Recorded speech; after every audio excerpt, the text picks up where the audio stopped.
नमस्कार, मैं ऋषभ शर्मा और आप देख रहे हैं आचरण न्यूज। आज की कुछ मुख्य खबरें। कोलकाता में डॉक्टरों ने हड़ताल खत्म करने से किया इनकार। चंद्रयान 4 को कैबिनेट की मंजूरी। जम्मू कश्मीर में पहले फेज की वोटिंग हुई खत्म। टीएमसी सांसद साकेत गोखले ने वंदे भारत ट्रेन में घोटाले के लगाए आरोप। पंजाब किंग्स ने फिर बदला अपना कोच। ये जानते हैं इन सभी खबरों को विस्तार से। कोलकाता में जूनियर डॉक्टर का हड़ताल खत्म होने से इनकार। डॉक्टर हेल्थ सेक्रेटरी को हटाने की मांग पर अड़ गए हैं। कोलकाता के आरजी कर मेडिकल कॉलेज मामले में सरकार और प्रदर्शनकारी डॉक्टरों के बीच टकराव थम नहीं रहा है। अब जूनियर डॉक्टरों ने हड़ताल खत्म करने से इनकार कर दिया। डॉक्टरों ने बुधवार को बंगाल के चीफ सेक्रेटरी मनोज पंत को ईमेल भेजकर एक और मीटिंग की मांग की। डॉक्टरों का कहना है कि हमारी मांगें अभी आधी पूरी हुई हैं। डॉक्टर राज्य के हेल्थ सेक्रेटरी एनएस निगम को हटाने की मांग पर अड़े हुए हैं। साथ ही वे अस्पतालों में थ्रेड कल्चर खत्म करने की मांग कर रहे हैं। बता दें, 16 सितंबर को जूनियर डॉक्टर और ममता के बीच मीटिंग हुई थी। इसमें ममता ने डॉक्टरों की 5 से 3 मांगों मान ली थी। उन्होंने मंगलवार को पुलिस कमिश्नर विनीत गोयल को पद से हटाया था। उनकी जगह मनोज वर्मा को कमिश्नर बनाया गया। मेडिकल एजुकेशन डायरेक्टर डॉक्टर कुस्तैव नायक को स्वास्थ्य परिवार कल्याण का डायरेक्टर बनाया गया। स्वास्थ्य सेवाओं के डायरेक्टर डॉक्टर देवाशीष हल्दर को पब्लिक हेल्थ का ओएसडी बनाया गया है। त्रिपुरारी अथर्व को डीईओ का डायरेक्टर चुना गया। इसके अलावा 5 और पुलिस अधिकारियों के पद भी बदले गए। जावेद शमीम एडीजी कानून व्यवस्था, विनीत गोयल एडीजी और आईजी स्पेशल टास्क फोर्स, ज्ञानवंत सिंह एडीजी और आईजी इंटेलिजेंस ब्यूरो, दीपक सरकार north collector, Abhishek Gupta सीओईएफआर 2nd battalion का नाम शामिल है। चंद्रयान 4 को कैबिनेट की मंजूरी। इसरो की उड़ान को मिलेगी ताकत। अंतरिक्ष स्टेशन और शुक्र मिशन 2028 में लॉन्च होंगे। मोदी कैबिनेट ने इसरो के ड्रीम प्रोजेक्ट चंद्रयान 4 मिशन को मंजूरी दे दी है। इस मिशन का मकसद स्पेसक्राफ्ट को चंद्रमा पर उतारना, सैंपल कलेक्ट करना और उन्हें सुरक्षित रूप से पृथ्वी पर वापस लाना है। कल पीएम नरेंद्र मोदी की अध्यक्षता में हुई कैबिनेट की बैठक में इस पर मुहर लगा दी गई। कैबिनेट की बैठक में इसरो से जुड़े कई प्रस्तावों को मंजूरी दी गई।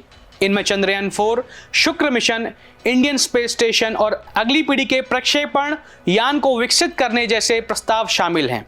इसमें पहले ही चांद पर अपने 3 मिशन भेज चुका है। चंद्रयान 3 में चांद की सतह पर सफलतापूर्वक एक लैंडर और रोवर को उतारा था। मोदी सरकार ने भारतीय अंतरिक्ष स्टेशन BAS बनाने को मंजूरी दे दी है। अभी अंतरिक्ष में 2 स्पेस स्टेशन हैं। एक अमेरिका के नेतृत्व वाला अंतर्राष्ट्रीय अंतरिक्ष स्टेशन है।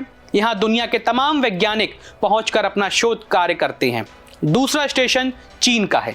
BAS का पहला मॉड्यूल 2028 तक लॉन्च किए जाने की संभावना है। इसरो पहले ही गगनयान मिशन पर काम कर रहा है। इसके तहत अंतरिक्ष यात्रियों को स्पेस में भेजने की तैयारी है। इस मिशन के लिए अंतरिक्ष यात्रियों का चयन हो चुका है। उनकी ट्रेनिंग भी शुरू हो गई है। इन प्रोजेक्ट्स को कैबिनेट की मंजूरी मिलने के बाद इसरो की उड़ान को और बल मिलेगा। इसरो इस वक्त दुनिया की एक सबसे भरोसेमंद अंतरिक्ष एजेंसी बन चुकी है। वह कई प्रोजेक्ट्स अमेरिकी एजेंसी नासा के साथ मिलकर कर रही है। दुनिया के तमाम देशों के सैटेलाइट्स अंतरिक्ष में पहुंचा रहा है। अंतरिक्ष में भारत का अपना स्पेस स्टेशन। जम्मू कश्मीर में पहला फेज की वोटिंग हुई खत्म। कल शाम 5 बजे तक 59% तक हुई वोटिंग। जम्मू कश्मीर विधानसभा चुनाव के पहले चरण की मतदान प्रक्रिया बुधवार शाम 6 बजे समाप्त हो गई। इस चरण में 7 जिलों की 24 विधानसभाओं सीटों के लिए मतदान किया गया। शुरुआती रिपोर्टों के अनुसार शाम 5 बजे तक मतदान का प्रतिशत 58.19 रहा। इस बार कुल 23.27 लाख मतदाताओं को मतदान करने का अवसर दिया गया था। विशेष रूप से किश्तवाड़ जिले में सबसे ज्यादा मतदान हुआ, जहां 77.23% वोट पड़े, जबकि पुलवामा जिले में सबसे कम 43.87% मतदान हुआ। यह आंकड़े संकेत देते हैं कि विभिन्न क्षेत्रों में मतदान की सक्रियता में काफी भिन्नता देखी गई। इस मतदान प्रक्रिया में मुख्य राजनीतिक दलों के उम्मीदवारों ने भी भाग लिया। विजय बोहरा विधानसभा सीट से पीडीपी की प्रत्याशी इतलिजी मुफ्ती, जो पार्टी प्रमुख महबूब मुफ्ती की बेटी हैं, ने भी वोट डाला। इसके अलावा किश्तवाड़ा से बीजेपी की उम्मीदवार शगुन परिहार ने भी मतदान किया। हालांकि मतदान प्रक्रिया के दौरान कुछ विवाद भी उत्पन्न हुए। शगुन परिहार ने आरोप लगाया कि किश्तवाड़ा के बागवान मोहल्ले में बिना पहचान पत्र के वोट डलवाए गए थे।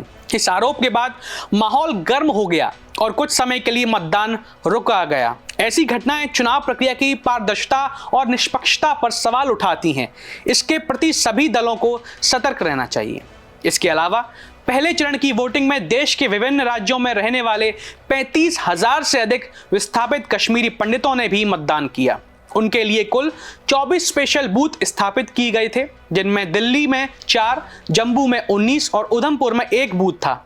यह महत्वपूर्ण कदम सुनिश्चित करता है कि विस्थापित समुदाय के सदस्य भी राजनीतिक आवाज को सुन सकें और चुनाव प्रक्रिया में भाग ले सकें। टीएमसी सांसद साकेत गोखले ने वंदे भारत ट्रेन में घोटाले के लगाए आरोप। रेलवे ने किया खंडन। टीएमसी के राज्यसभा सांसद साकेत गोखले ने वंदे भारत स्लीपर ट्रेनों की लागत में घोटाले का आरोप लगाया है। उन्होंने सोशल मीडिया पर दावा किया कि एक ट्रेन की लागत 290 करोड़ रुपए से बढ़ाकर 436 करोड़ रुपए हो गई है। रेलवे ने इस आरोप को गलत सूचना बताते हुए खारिज कर दिया। रेल मंत्रालय ने स्पष्ट किया कि कोचों की संख्या 16 से बढ़ाकर 24 की गई है, जबकि कुल कोचों की संख्या अनुबंध में स्थिर रखी गई।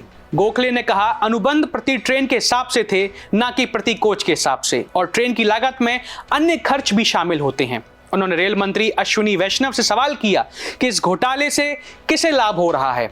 इस पर रेलवे ने आरोपों का खंडन करते हुए बताया कि संशोधित अनुबंध 24 कोच वाली 133 ट्रेनों के लिए है, जिससे कुल कोचों की संख्या 3,192 हो गई है। मंत्रालय के अनुसार ट्रेन की लंबाई बढ़ाने से कुल अनुबंध मूल्य कम हो गया है और यह रेलवे यात्रा की उच्च मांग को पूरा करने के लिए किया गया है। पंजाब किंग्स ने एक बार फिर नियुक्त किया नया कोच। इस बार रिकी पॉन्टिंग को दी जिम्मेदारी। आईपीएल फ्रेंचाइजी पंजाब किंग्स ने आईपीएल 2025 के लिए ऑस्ट्रेलियाई दिग्गज रिकी पॉन्टिंग को नया हेड कोच नियुक्त किया है। पॉन्टिंग, जो ट्रेवर बेलिस की जगह लेंगे, ने हाल ही में दिल्ली कैपिटल्स के हेड कोच पद से इस्तीफा दिया था।